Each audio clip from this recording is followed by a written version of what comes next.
Boa noite, graça e paz da parte do Senhor Jesus Cristo, amém? Meus irmãos, nós temos falado sobre exatamente isto, o triunfo, que aponta para a ressurreição de Cristo Jesus. E temos abordado os fatos que antecedem exatamente esse grande evento da história, onde Cristo ressurgiu dos mortos. Então nós estamos diante de horas, poucos dias, desse marco. Nós estamos tratando lá do Evangelho de João, na verdade, o Evangelho de Jesus Cristo, segundo narrou João, no capítulo 13. Já falamos sobre o ato de Cristo lavar os pés dos discípulos. E agora nós queremos dar continuidade. Ainda no Evangelho de João, capítulo 13, só que a partir do verso 21, eu quero ler contigo. Depois de dizer isso, Jesus perturbou-se em espírito e declarou: digo-lhes que certamente um de vocês me trairá. Seus discípulos, olhando uns para os outros, sem saber a quem ele se referia, um deles, o discípulo a quem Jesus amava, estava reclinado ao lado dele. Simão Pedro fez sinais para que esse discípulo, como a dizer, pergunte-lhe a quem ele está se referindo. Inclinando-se para Jesus, perguntou-lhe: Senhor, quem é? Respondeu Jesus: aquele a quem eu der este pedaço de pão molhado no prato. Então, molhando o pedaço de pão, deu-o a Judas Iscariotes, filho de Simão. Tão logo Judas comeu o pão, Satanás entrou nele. E o que você está para fazer, faça depressa, disse-lhe Jesus. Mas ninguém à mesa entendeu porque Jesus lhe disse isso. Visto que Judas era encarregado do dinheiro, alguns pensaram que Jesus estava lhe dizendo que comprasse o necessário para a festa, ou que desse algo aos pobres. Assim que comeu o pão, Judas saiu, e era noite. Depois que Judas saiu, Jesus disse: agora o Filho do Homem é glorificado, e Deus é glorificado nele. Vamos orar? Senhor, fale ao nosso coração, como precisamos ouvir a Tua voz. Toma, Deus, esse momento tão importante do culto ao Senhor, onde por meio da Sua palavra, o Senhor trata-nos. E é esse tratamento que nós esperamos da parte do céu. Nós oramos em nome e por amor de Cristo Jesus. Amém. Aqui, o evangelista João apresenta o Cristo. E cabe registrar a exortação que o Senhor, nosso Deus, faz aos seus discípulos, onde ele parece congelar uma ação, aquele quadro pintado anterior, onde Jesus, ele lava os pés de seus discípulos, mostrando sobre o sentimento de entrega. Agora Cristo começa a evidenciar o que foi dramatizado. Cristo está pronto a se entregar, não somente pelos discípulos, mas por todos nós. Nesse momento, Jesus deixa claro a sua referência lá no Salmo 41, que diz assim: até o meu amigo íntimo, em quem eu confiava, que comia do meu pão, levantou contra mim o calcanhar.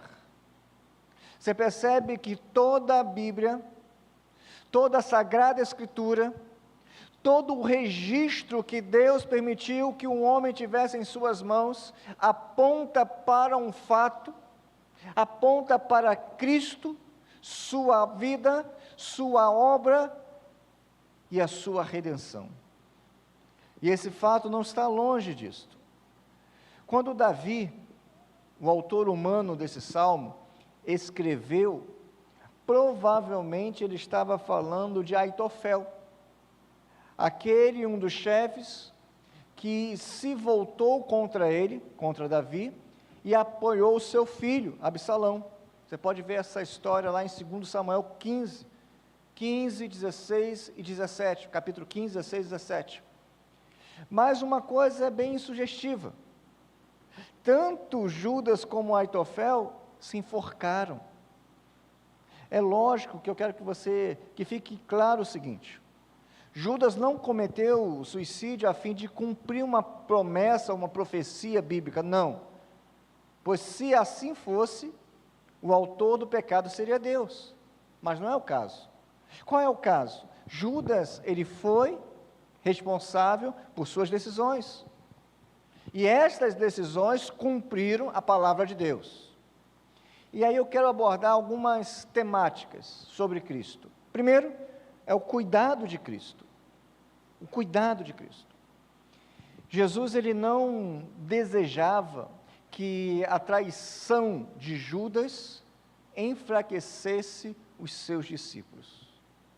Por isso, no ato que estava acontecendo, aquele fato, Jesus associou exatamente a palavra de Deus. Por quê? Porque quando os discípulos, e aqui João faz muito bem isso, você sabe que o Evangelho de João foi escrito depois de todos os outros 3 evangelhos. Mateus, Marcos e Lucas já estavam escritos, eles já circulavam abertamente na igreja primitiva, mas João, com um propósito específico, ele traz esse 4º evangelho, e nesse 4º evangelho já evidencia os ensinos de Cristo acerca daquilo que aconteceu. Por exemplo, você pega o fato de João falar sobre Judas. João então diz assim, Judas, que seria o traidor, ele já mostra o que tinha acontecido, porque ele já sabia desses fatos. Então, o que Cristo fez? Ele associou a palavra de Deus, quando os discípulos tivessem visto tudo isso se cumprindo, seria então a sua fé não enfraquecida pelos fatos, mas fortalecida, porque a palavra de Deus já tinha demonstrado esse fato. Era mais uma evidência para crer na palavra de Deus. Judas havia sido desleal, mas Jesus esperava que os discípulos fossem leais a ele e a sua causa. E uma coisa acontece, e é uma aplicação para nós. Semelhante a nós, Cristo não deseja que as frustrações, que as decepções, que as dores, que as dificuldades da vida, tudo aquilo que nos acompanha na nossa caminhada de fé, nos faça desistir. Então, ele mostra em sua palavra que é realmente assim o percurso. Cristo não escondeu, ele não camuflou, ele não colocou no contrato em letras pequenas aquilo que iria acontecer nesse mundo. Pelo contrário, no próprio texto de João nós temos essa evidência. Assim como ele sofreu, e nós vamos perceber que ele entrou numa angústia, vamos ver por que dessa angústia, mas ele evidenciou que a dificuldade, que as dores, tudo o que acontece ao nosso redor, tudo isso faz parte da nossa caminhada de fé. Olha o que Cristo fala. Eu disse essas coisas para que em mim vocês tenham o quê? Paz. Independente do que está ao nosso redor.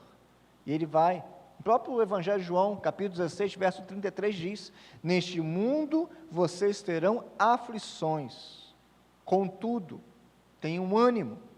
Por quê? Porque eu venci o mundo. Amém, povo?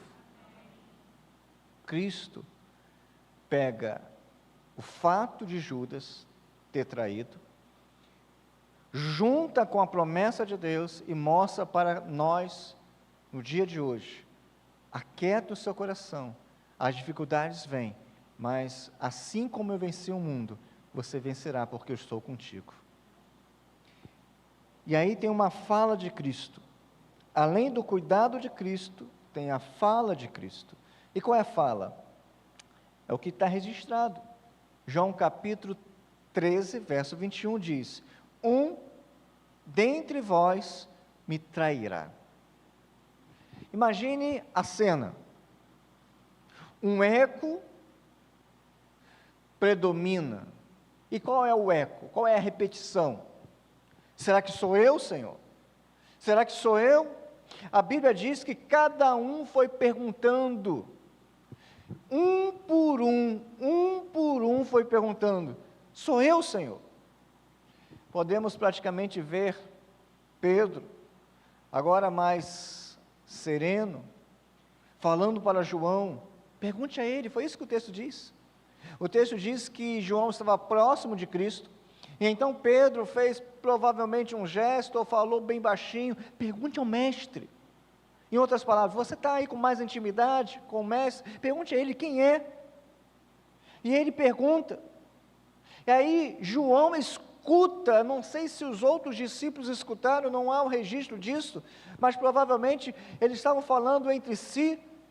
Pode ser que esta fala de Cristo só João tenha evidenciado, porque Cristo fala: é aquele que eu der o pedaço de pão molhado, e ele corta o pedaço de pão, molha o pão e dá a Judas, mas ninguém mais conhece disso, ninguém sabe. Eles ignoraram isso ou não sabiam? Aí vem a parte, os discípulos de Cristo, eles não sabiam, tanto porque quando Jesus fala isto, e logo em seguida diz o texto bíblico que o diabo entra em Judas. Pegue a narrativa de Gênesis. O diabo entra na serpente para trazer o pecado ao mundo. O diabo entra em Judas para levar Cristo à cruz. Percebe? Fatos extremamente importantes, onde percebemos a ação do diabo, tentando destruir o plano perfeito de Deus. E quando nós olhamos para o texto, até o momento exato de sua traição, Judas foi protegido pelo Salvador, a quem traiu. Mas por quê? Jesus, se ele tivesse revelado claramente o fato de Judas ser o traidor, provavelmente os outros discípulos tivessem voltado contra o traidor. Mas, além da vontade de Judas de fazer, havia um projeto de Deus. Imagine, se os outros discípulos soubessem que Judas seria o traidor, você acha que tratariam Judas com muito carinho? Claro que não. Por menos, Pedro sacou a espada e cortou a orelha de Malco. Provavelmente eles iriam tentar impedir, mas há um plano perfeito de Deus, que o Cordeiro Santo do Senhor deveria morrer. Por quê? Porque sem derramamento de sangue não há remissão de pecados. Deus faz com que até os momentos difíceis, dolorosos, se apresentem como uma dádiva para as nossas vidas.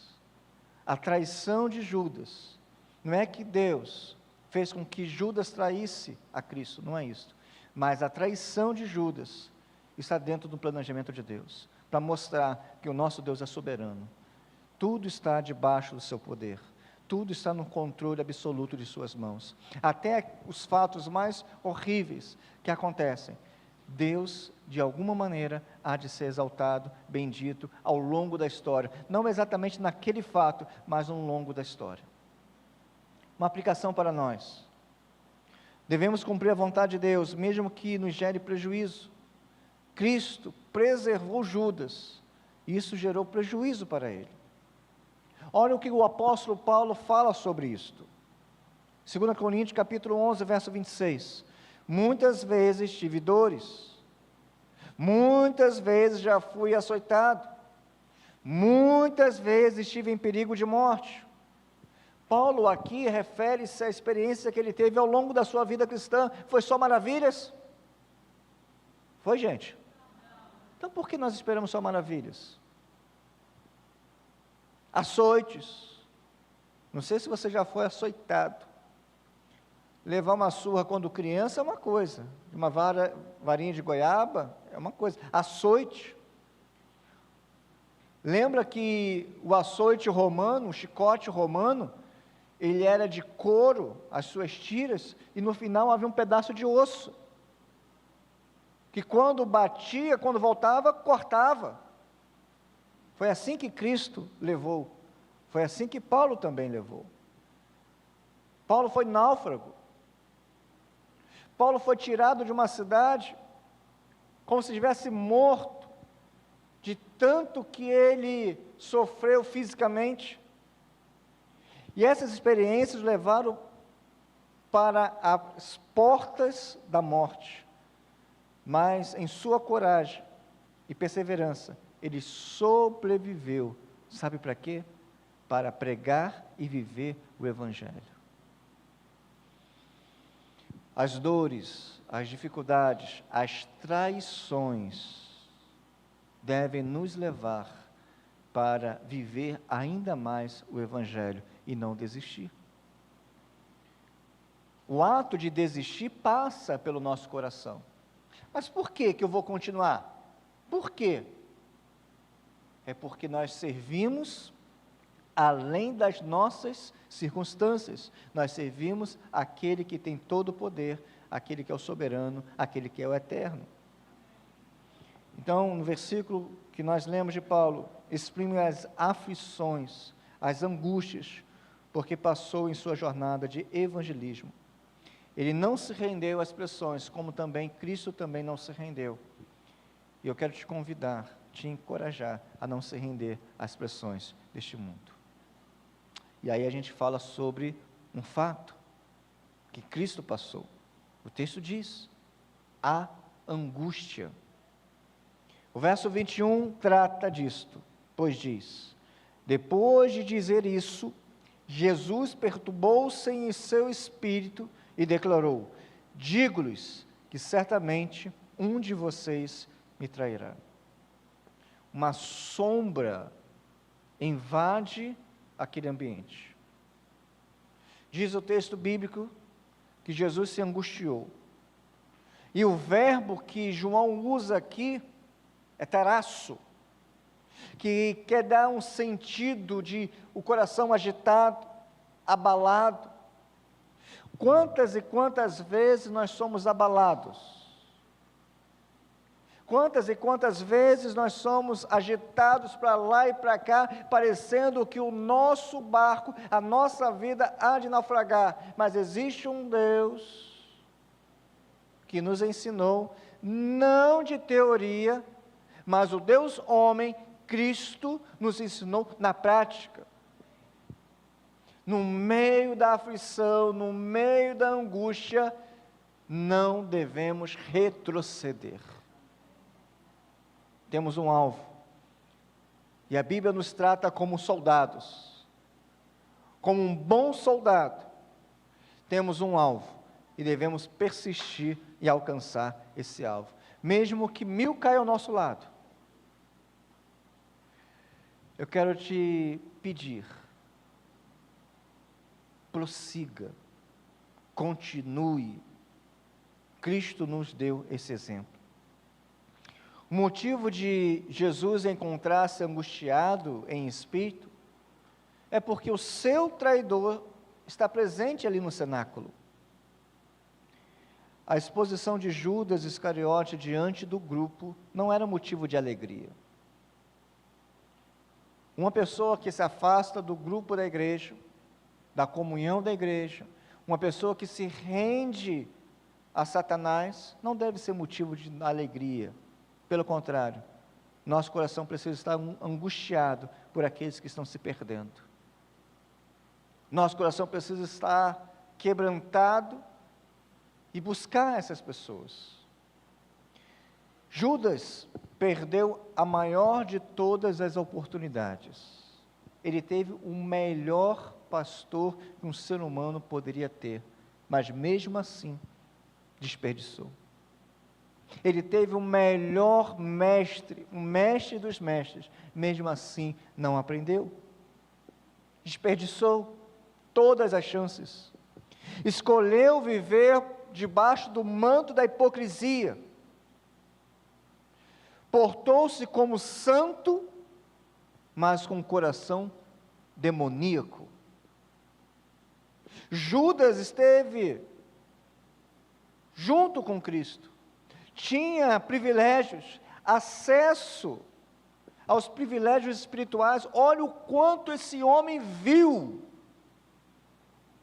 olha o quanto ele presenciou de maravilhas, prodígios, milagres, falas. No entanto, não lhe adiantaram coisa alguma. Aí vem aquela expressão que eu gosto: o sol que derrete o gelo é o mesmo que endurece o barro.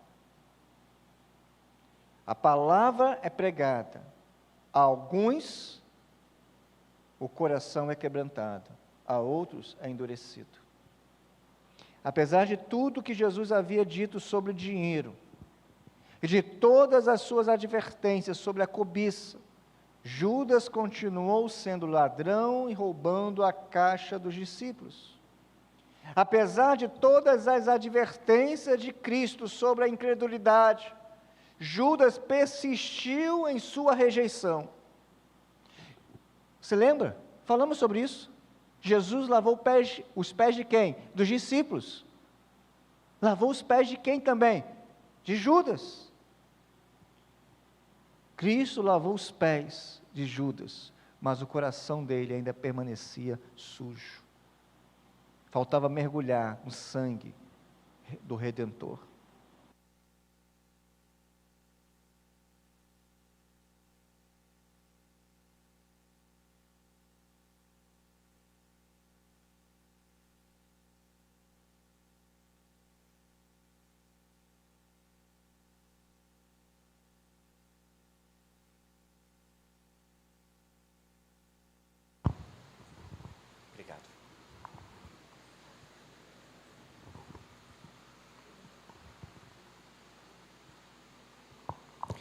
Ele continuou e eu continuo.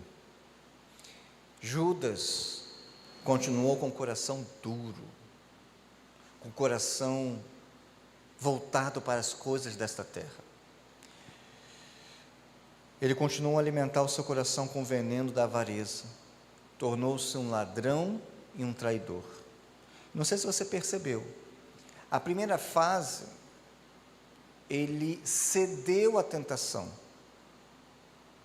se deixou levar pelas mensagens malignas, perversas, mas no final, na consumação, o próprio diabo entrou nele.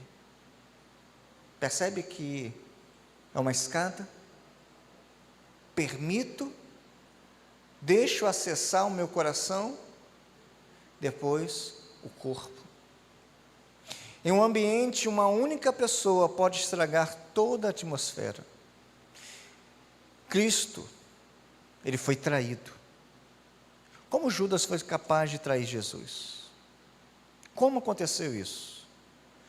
É importante observar que, em momento algum, Judas foi um cristão verdadeiro. Estava, mas não pertencia. Foi um hipócrita que nunca creu em Jesus. João capítulo 6, versos 64 a 71 diz sobre isso.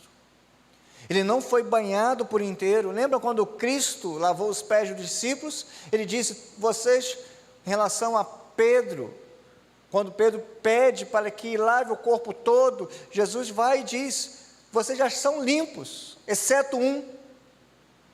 Falou de Judas. Qual é a aplicação para a nossa vida? Uma pessoa pode chegar muito perto da salvação, ser uma pessoa acostumada com a igreja, ser um frequentador assíduo, ser até, entre aspas, um bom religioso, mas isso não garante a entrada no céu. E mesmo assim, se perder para sempre. Foi o caso de Judas. Judas era tesoureiro do grupo, sem dúvida os outros discípulos viam nele e tinham nele uma consideração. Tente olhar para Judas pela ótica dos discípulos. Provavelmente para ser o tesoureiro do grupo, as pessoas olhavam para ele com características boas.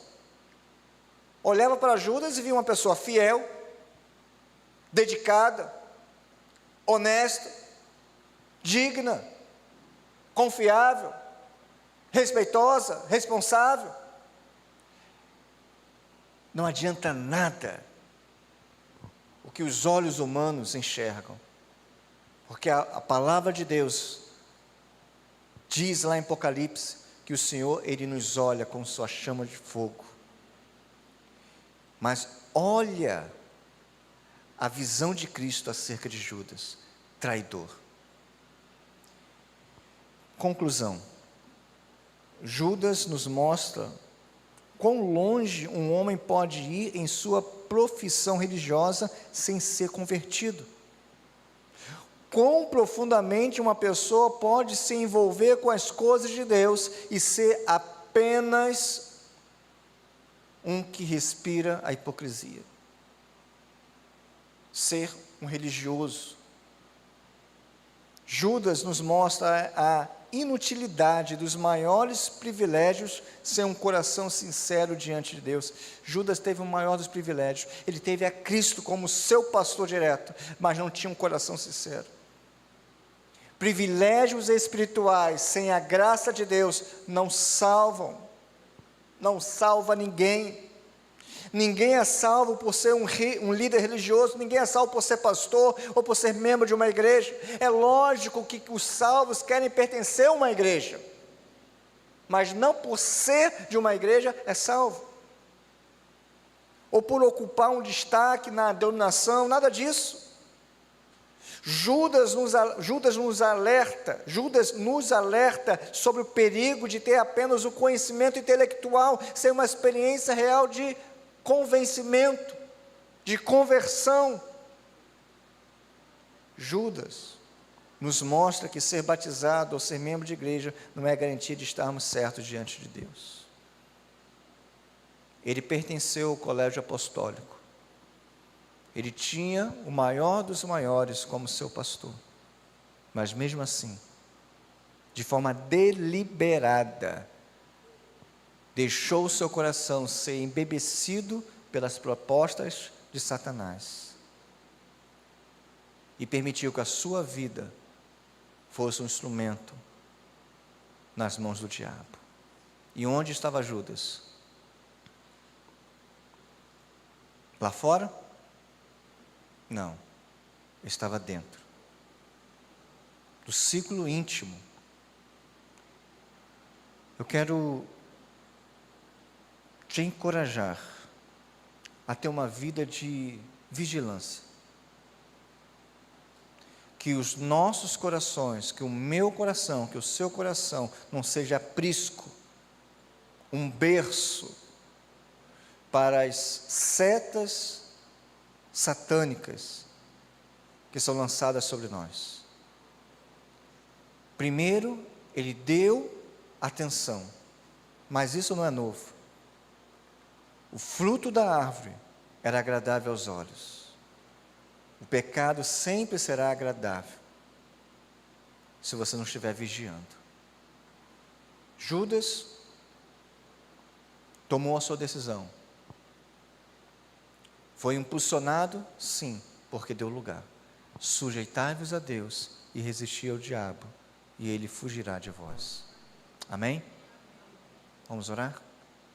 Senhor, diante de Ti estamos, a Tua palavra foi anunciada, pregada, e pedimos, Deus, que diante desse texto, que o Senhor nos livre das tentações, nos livre do mal, e que possamos perseverar e saber que as dores, que as dificuldades, que os problemas, que as situações contrárias, elas surgem, às vezes permanecem, mas o Senhor está conosco. Tu és o Deus Todo-Poderoso, que mostrou por meio da sua sagrada Escritura, que nesse mundo teríamos aflições, mas o Senhor nos ensinou a ter bom ânimo. Que tenhamos esse bom ânimo vindo do alto. Que o seu nome seja exaltado e bendito. Toma a tua igreja, em nome e por amor de Cristo Jesus. Amém?